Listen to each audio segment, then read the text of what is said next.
You probably don't think about microplastics when you drink water. Most people don't, but they're there.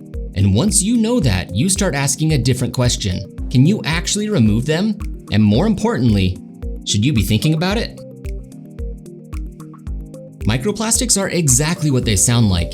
Tiny plastic particles, usually less than 5 millimeters. But here's where it gets interesting. Some are so small they're measured in microns. And that means they're typically smaller than what you can see with your naked eye. And they don't just come from plastic bottles. They can come from things like synthetic clothing, packaging, and industrial waste. Over time, it all breaks down and ends up in the groundwater, and eventually, your drinking water. Now, when it comes to microplastics, research is still developing, and there are scientists who are actively studying how microplastics interact with the human body. Some studies suggest they can carry other contaminants, or they may potentially contribute to inflammation or other health concerns. But what does that actually mean for you? It means we're still learning, but we already know enough to start paying attention, not out of panic, but out of awareness. Because this isn't about fear. It's about understanding what's actually in your water and knowing what you can do about it. So what about water filters? Can they remove microplastics? Well, yes, but not all filters are created equal.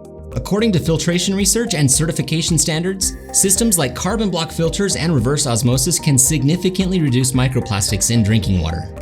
It all comes down to how filtration actually works. For example, a solid carbon block filter isn't just a screen, it's a dense structure that uses physical filtration and adsorption. So it's not just stopping particles, it's actively grabbing onto contaminants as the water passes through the filter. It goes without saying, but I'm gonna say it anyways. Regardless of what some brands may say, no filter is 100% perfect. There's no system out there which guarantees complete removal of everything, and that's important to be honest about. What you should be looking for are systems that are certified by an unbiased and reputable third party to reduce specific contaminants, and that includes microplastics. So instead of just guessing, you can actually look at the performance data. And this is where it really comes full circle. You drink water every single day. It's one of the few things in your life that's just constant. And it shouldn't be something that you have to overthink or question every time you take a sip.